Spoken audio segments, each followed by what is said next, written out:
Aksi perubahan peningkatan implementasi kebijakan mitigasi bencana di kawasan ekonomi khusus KEK melalui kolaborasi multi-helix dan penyusunan pedoman gap analisis piloting di KEK Sanur.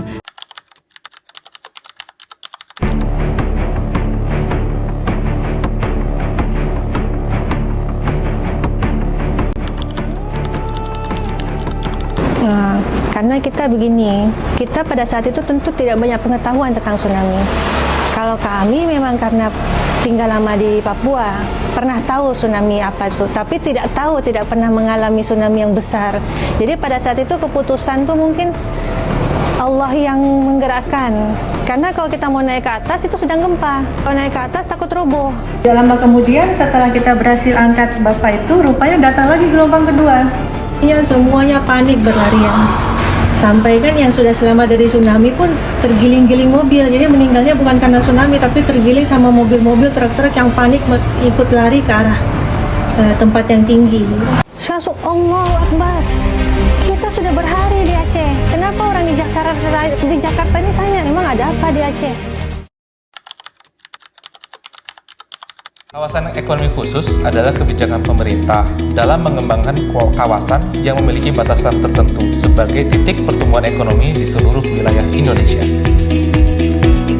Nah, masing-masing kawasan ekonomi khusus didukung pemerintahan melalui fasilitas perizinan berusaha, fasilitas perpajakan, serta infrastruktur wilayah yang mengakses pasar global.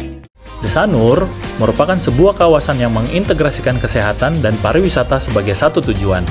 Dengan area seluas 41,26 hektar, Desanur akan dikembangkan menjadi World Class Medical and Wellness Destination. Saat ini ada 22 KEK di Indonesia. Sejak awal dimulainya KEK hingga semester 1 2024, realisasi investasi di KEK telah mencapai 205,2 triliun rupiah dengan tenaga kerja secara kumulatif mencapai 132.227 orang.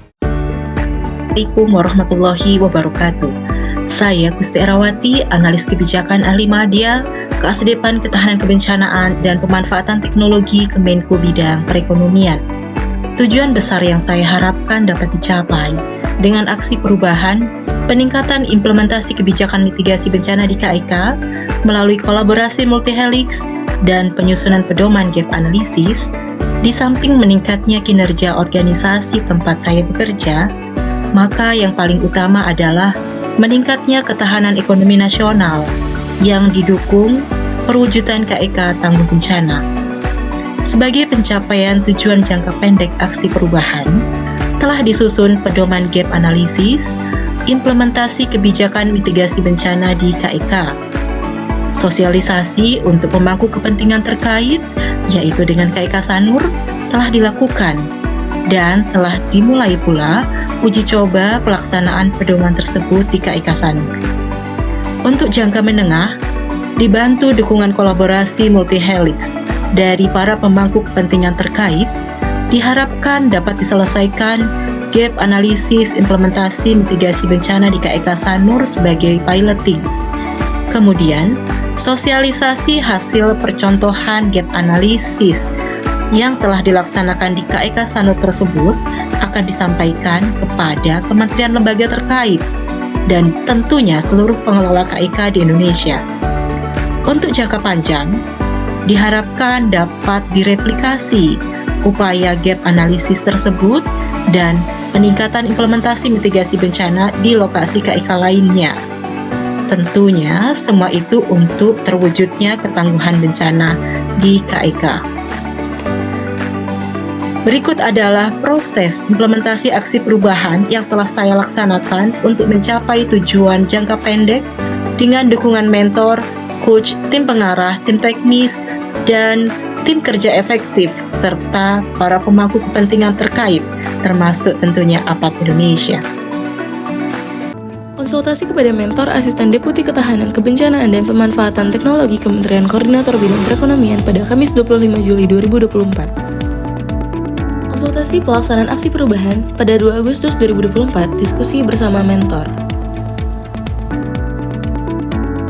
Diskusi bersama mentor pada 20 Agustus 2024. 3 September 2024, arahan dari mentor untuk melanjutkan perbaikan pedoman dan kembali mengundang narasumber pada minggu selanjutnya.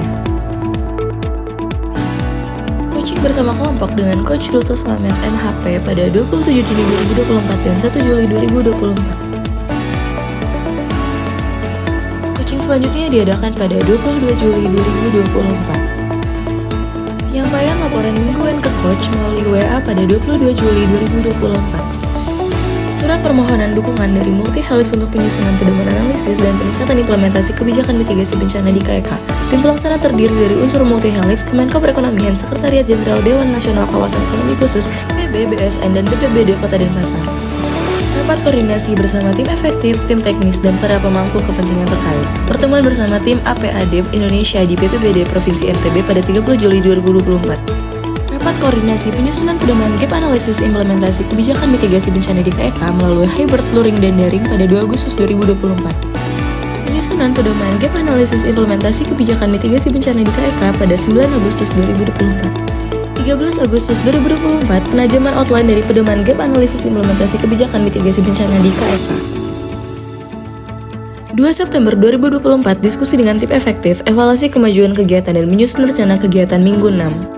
Peningkatan kapasitas tim efektif. Pelatihan atau seminar sejumlah kumulatif 47 JP telah diikuti pada tahun 2024. Teknis penerapan sistem Dynamics untuk implementasi kebijakan publik 20-21 Februari 2024. Pelatihan teknis sistem manajemen keberlangsungan usaha SMKU berbasis SNI ISO 223015-7 Juni 2024 di Batam bekerja sama dengan BSN. Pelatihan penerapan analisis life cycle assessment (LCA) dalam kerangka Environmental, Social, and Governance (ESG) di kawasan strategis ekonomi KSE dan proyek strategis nasional (PSN) pada 21-22 Juni 2024 di Bogor. Kelas komunikasi keluarga Akademi Muslim Indonesia pada 10-19 Juli 2024 narasumber Bunda Eli Risman. Mempelajari berbagai referensi terkait. Berbagai referensi dipelajari bersama dengan anggota tim efektif untuk dasar penyusunan pedoman gap analisis implementasi kebijakan mitigasi bencana di KEK.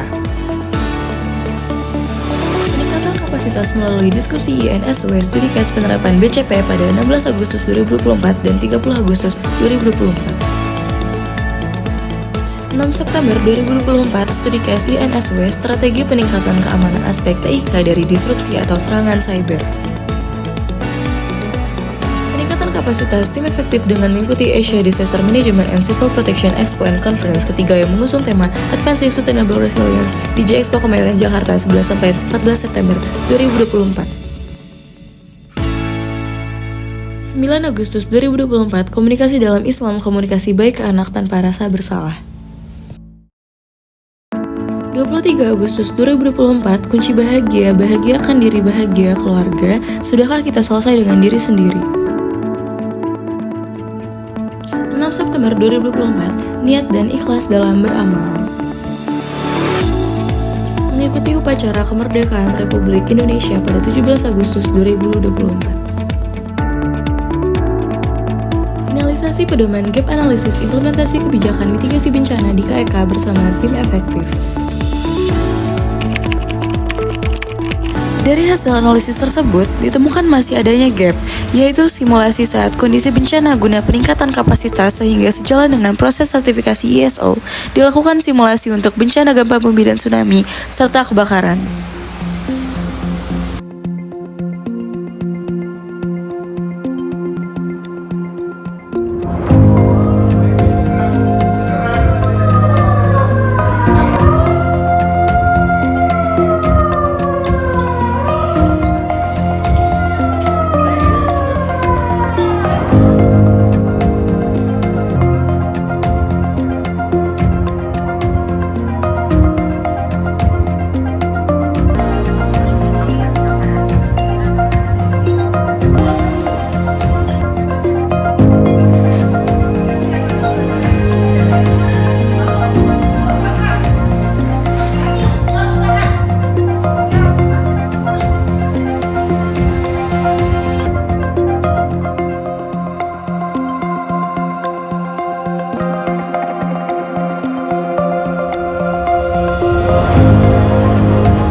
Betul.